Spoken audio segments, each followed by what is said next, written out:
Screech, and welcome to our continuing journey of Final Fantasy 15 blind playthrough on our overall journey to complete all the single-player Final Fantasies.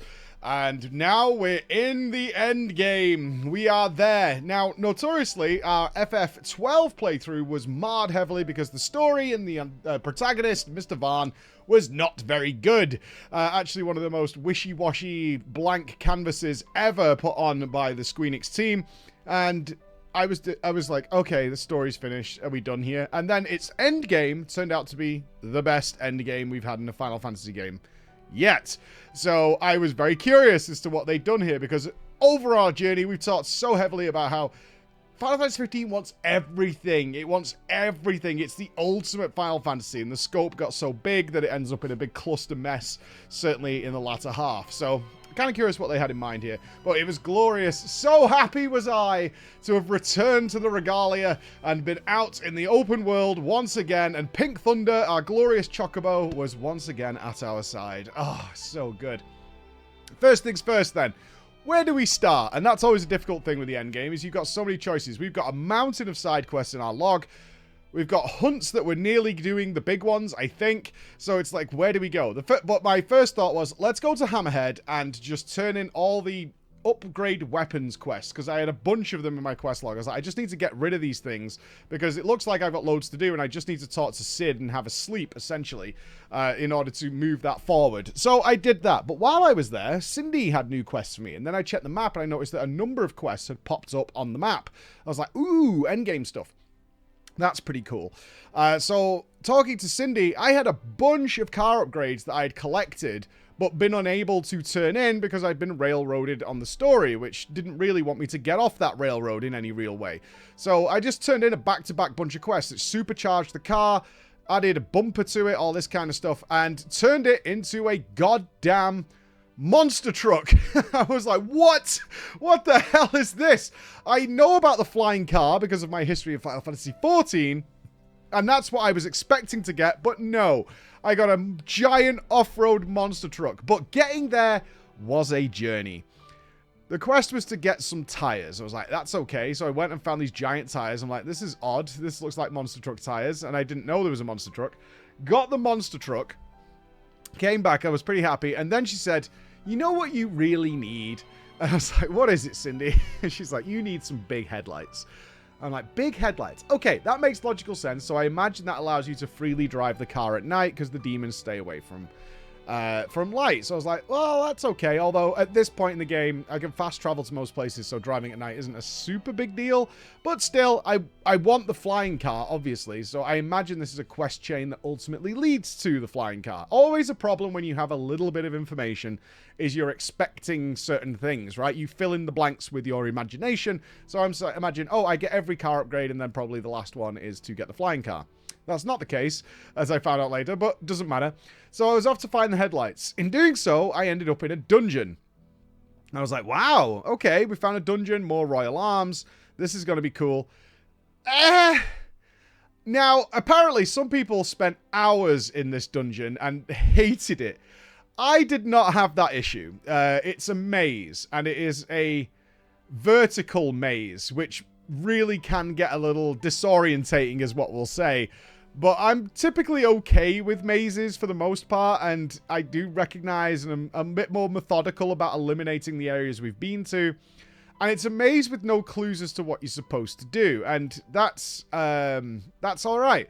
So going through the maze, I ended up at rock bottom, defeating a giant snake, and then a ladder to climb back up. But along the way, there was a panel, and I was like, that's weird. And I went near it, and I could click a button.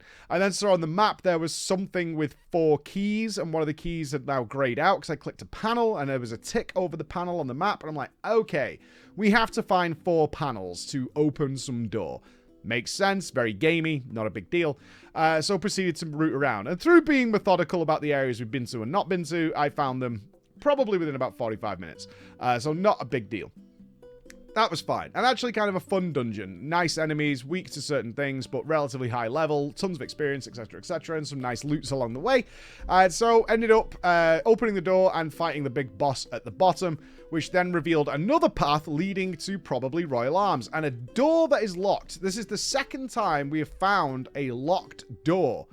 And I have no idea how we get the keys. I have no idea, which means I'm going to have to go back to this dungeon at some point to find out what is on the other side. I assume it's more royal arms, but I somehow need to find keys, at least 2 that I'm aware of from the things I've found.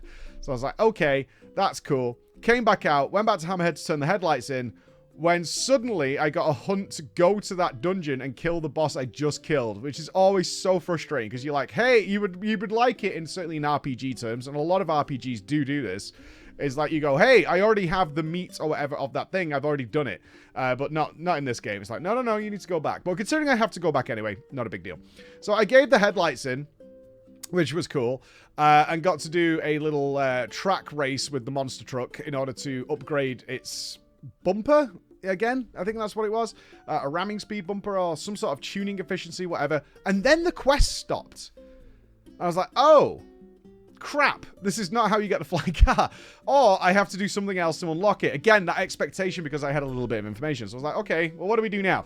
But Cindy had been saying there's earthquakes around. There's earthquakes going on. I'm like, oh, well, we should go and check that out. And all my stream, Pepe laughs. And I'm like, okay. And then someone actually said, just letting you know, not trying to backseat because we have a no backseat policy on the stream. It's the whole point of a blind playthrough, right? Is not to spoil what's coming, but like, you should maybe set aside tomorrow for what you're about to do. And I just said, please don't backseat. Let me I'll find out what it is myself, and then I can make a judgment call from there.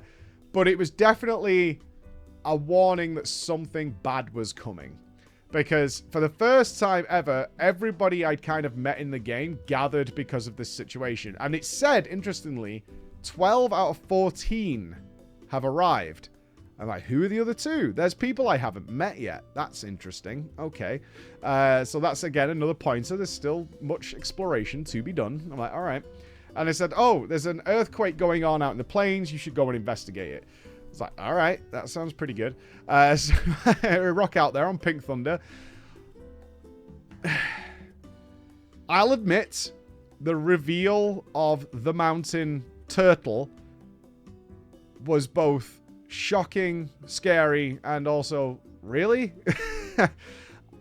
I suspected we were going to fight something scary, obviously. Something big and nasty is coming that's shaking the earth. And I'm expecting one of the primals, one of the big monsters, Bahamut's loose, maybe it's one of the extra ones, maybe we got like Primordius or Hermes or something like that is out there. One of the big names from the franchise is going to be out in the world. No, it's a big turtle, an Adamantoise. I'm like, okay. I mean, it makes sense that it's a mountain, I suppose. But it's not very scary. I mean, the size of it is definitely scary, and the music is extraordinary. And the mission is just run away from the turtle. And it's level 99. I'm like, okay. What do we do here? And this is where something that if you're new, you won't know, but there's a stubbornness to me, where if I can beat it, I'm probably going to try. So my decision process, unsurprisingly to my regulars, but to other people, was I'm going to give it a go because I need to know how this thing works. And I had got the recipe a few episodes ago, you might remember. I'd spent all my money on the recipe that equalizes your damage versus much higher level enemies. So I thought, what a perfect opportunity to test that food out. And I'll prepare some magic and we'll double check our gear and we'll see what's going on. And then I went out there. So without spoiling it too much, there is no way in hell the devs wanted to make this. This is the most executive, suited boardroom creation for marketing purposes only I've ever seen in a video game. And FF15 once again takes the title of just most bizarre decision ever, because not only by the sheer mechanics of the fight did any developer want to create this and probably was like, dude, this is so stupid that I just cannot be bothered throwing time at it. But also, as I came to find out later, I actually, to give you context, I did not know this existed. I don't remember any of the FF15 marketing. But I said, as I was doing this fight, this is a marketing gimmick. And afterwards, I found out, yes, this was a big part of the marketing gimmick, and they kept claiming it was going to take 3 real-life days to defeat this monster. Who the hell would want to do that? This is not the early 2000s with ridiculous bosses like we saw in like FF11 or whatever. This is not that anymore. And it hasn't been for a while. And if you were to say to a real gamer, hey, there's a big enemy full of HP that takes days to kill, isn't that cool? A real gamer would go, that sounds awful. That sounds like it absolutely sucks. And they're correct. So no, it did not take 3 real-life days to do it. It's just a big sack of HP. Why do I say the devs want to make it? Because it doesn't do anything. It has 2 attacks, I think, and they're just like moving its legs left to right and a bit of a like stomp. That's all it does. It's not fun. It's not impressive. It's so big, the fighting style is ridiculous and uninteresting. And I have to admit, about 5 minutes in, and I chipped away maybe 15% of his HP, I'm like, I kind of don't want to do this because it's boring. That's my thought process. This isn't interesting. I'm just whacking away at its toe as its health endlessly drains down. So I kind of just don't want to do this because it's boring, but I'm also like of the opinion that something must happen because it can't just be this, right? It can't just be this. And sure enough, around that moment, it like played a little cutscene and it became vulnerable. And I was like, oh, okay, so you wear it down, then you get a weakened phase where you can capitalize and do a ton of damage and maybe knock 20% HP off, and it's not that bad. It is that bad. For whatever reason, you couldn't, like... Although you could do significant damage, it's frustrating because as you try and get to the head, which is up in the sky, you can't chain together forever. This isn't Bayonetta. And he gets caught on, like, its chin and stuff and won't fight and do all this. It's just such a pain. But then I noticed something. I noticed that because the lock-on system is clearly, once again, this combat system gets ragged on a lot, and it's not really in my opinion, the combat system is fine. They just keep ending up in situations where it's not designed to work, and usually that is with gigantic enemies. It's why the Titan fight and Leviathan and Ifrit and all those guys suck, and Cerberus, they all suck because the combat system is designed for ground steady combat with dodges and avoidance in an ARPG style, but even then it's not amazing. It's fine, it's workable, it's usable, it's in some places it's great, like with Ignis's, but when you start trying to just throw extra massive things into it, it just falls apart very quickly. And the turtle has lots and lots of lock-on points, and for whatever reason, because the game is designed for close quarters combat, it locks onto things that are miles away. And the design is that, yeah, you'd be fighting close, but you might want to warp strike to something on the other side of the room, so it gives you that opportunity to do that. So you can move around and have free mobility on the ground. But the turtle just has tons and tons of lock-on points. And I accidentally was locked onto something which was not the thing that was in front of me. And I warp striked. And what I realized is that warp strike, which is your charge, essentially, it moves you from one location to the enemy, has a damage multiplier based on how far away you did it to incentivize you moving around quickly across the battlefield, right? That's the idea.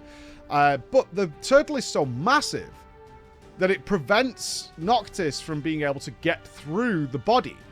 Yet it still does the damage on the target you hit. So what you could do is you can ram Nupss endlessly into like one of the turtle's arms while focusing something that's miles away, and it would still apply the damage to it, but with a massive damage multiplier.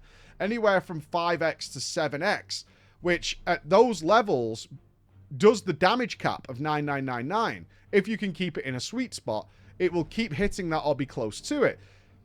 And I was like, wait a minute, I think we might be able to do ridiculous DPS here if I can wedge Nupss into like its toe, I don't know what it's called, the thing between your fingers, the thing that you get paper cuts on, and do ridiculous damage. And I could do that.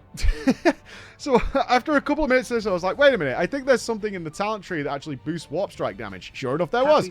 So midway through the fight, I stopped and I applied this extra bonus, so I got even more damage out of it. And I spent the rest of the next probably 15 minutes. It wasn't that long. The next 15 minutes literally wedging myself into various knuckles and crevices to just warp strike some random spot while I'm not actually moving, which was just doing ludicrous damage. If I could get it above a 5x, I was happy. That would hit for like 7 to 8k, and I was like, that'll do, because it's just like 8k, 8k, 8k, 8k. It started whittling its health down pretty quick. Not like super fast, but pretty quick. And it was incredibly dull and incredibly stupid and also very frustrating because based on where you were stood, it would try and do different maneuvers. So finding the sweet spots sometimes was a bit of a problem because you would just get 999. Like its damage was always pretty much your was the damage cap of the game. And so you were like, okay, I just need to elixir here. I need to ether here. I found the sweet spot. I'll just keep my mana up so I can keep warp striking. And I did kill it. I defeated it. Relief washed over me, and I was like, well, what is the reward for doing this? What do we get for doing this? I got 3 Adamantoise meats, which didn't even get Ignis to prompt a new recipe, which is very disappointing. I got 50,000 gil, which is not a lot. So, okay. But I did get the Adamantite Bangle, which caps your HP at 9999. So I got like a triple HP buff, which I was like, okay, that's kind of all right. Like, I'm not going to die as much anymore. So... sure, that's fine. It's just less elixir and potion spam for the remainder of the game. Whatever. That's totally fine. But what a ludicrously bad idea this is. But I assume... I guarantee this sold a lot of copies of the game because people are like, this fight is going to be epic. It's going to be awesome. It's going to be so cool. And it's just... awful. It's so bad. It's so painfully bad. Well, my journey didn't end there, guys, because I was like, okay, well, that was one of the extra quests that popped up, and there's another one nearby. So I was like, I'll go check that out. And ended up at a fortress. It was like, attack this fortress, and it was a recurring character called Loki, which I barely remembered from fighting very early on in the main story, who's come to gain his revenge. And it's called the Moving Fortress. And I was like, why is this moving? It's on the floor. And people tried to remind me, I was like, you remember he had a floating base? I'm like, no. I don't really remember that. But either way, this guy was ludicrously easy, certainly compared to what we just done with the turtle, right? I was like, just smashed the place up and like Garuda spawned for us and just eradicated everything. I was like, all right, cool. Job done. And it was like, hey, you can go turn this in. I went and turned it in. Lo and behold, this is the flying car. So I was like, wait, what? And now we've got the flying car. I got the monster truck and the flying car in the space of about 2 hours. I was like, what the hell is going on? So weird, but God, it's cool. It is really cool. There is no getting away from it. Yes, I've seen this. I've ridden in this car a ton of times in FF14. I've got it now in FF14 because the season they brought it back recently. And now I had it in the game. I was like, I've got to paint it. But then you have to manually fly the damn thing and land it. Taking off is very easy. Landing requires a certain delicate touch, which these gargantuan woolly mammoth mitts are not known for in any video game, is delicacy. So I crashed and died my first time out, and I was like, I can master this, I got this. I went up, and I then tenderly, very gentle as the night, landed it perfectly. Much to the annoyance of my live audience, I was like, nailed it. Right, now we're doing one more trip. So I painted it the golden colors. The golden trolley was risen once more. And I was like, we're going to finish the day here. So I'm going to like fly to Lestalem because there's another quest there that's a new one. And I'm going to land it right in the street on Market Street. I'm going to land right in front of the people. It's going to be so badass. It's going to be awesome. I can't fucking wait. This is going to be so cool. The game won't let you do that. Like, I took a lovely path. I circled round. Pilot was put your tray tables away. I was coming in. And the game, like, pushes you away from the city. So they obviously do, either they have to load the area or something, but they're like, no, you're not landing on the city. I was like, okay. Circled round again. I was like, all right, I'll land a little bit outside. So we land and cruise into Market Street. Absolutely awesome. Yeah. I'm not even sure why this crashed. Because I came in gentle, I had the brakes on and everything, but it just exploded. I must have been right on the cusp, but everybody died. Much to the happiness of the live audience. Much to their happiness, it just calamityed into the floor. Classic. It was the way it went. So I was like, I'm doing this. So I had to reload. And I'm going again. I'm going to get it done. Came her in. Lined her up real nice. And it was the gentlest landing I could go for. I was like, I'm going to get it right square. And beautiful. Like a cloud landing on a dewy day. Right in there. But I turned out I'd landed like a mile away from the town. I was worried that he was going to push me off again. But I managed to get it in there and park up, and I was like, we got there. beautiful, beautiful. But it is so fun. Having the flying car is very, very fun. I actually don't think I'm going to get much utility out of it because fast travel is just more efficient and we're gamers. So efficiency owns everything rather than cool points. So style takes the second seat to not being in the car for several minutes. It's just the nature of the beast, ultimately. And I prefer the Chocobo as it is. The Chocobo is just way more fun. So it was an up and down day again. Like, really fun stuff. Monster truck, super cool. Flying car, super cool. Giant turtle boss, utter disaster. And that is like the culmination of FF15. But we are going to finish up FF15 probably in our next video before I do my final thoughts on it. I've got some stuff to tidy up. I've got dungeons to do. I've still got some royal arms to find. I've got all this stuff going on. So that's going to be my next and probably final play session with FF15. I don't intend to complete every single side quest, like all the photography quests and all that. I don't care. That's not the interesting stuff. I want to do the dungeons. I want to see what's going on there. So probably the next time we talk, it'll be the last one unless this turns into some monolithic FF12 style endgame. But who knows? Thank you guys for listening. I'll see you again. Bye-bye.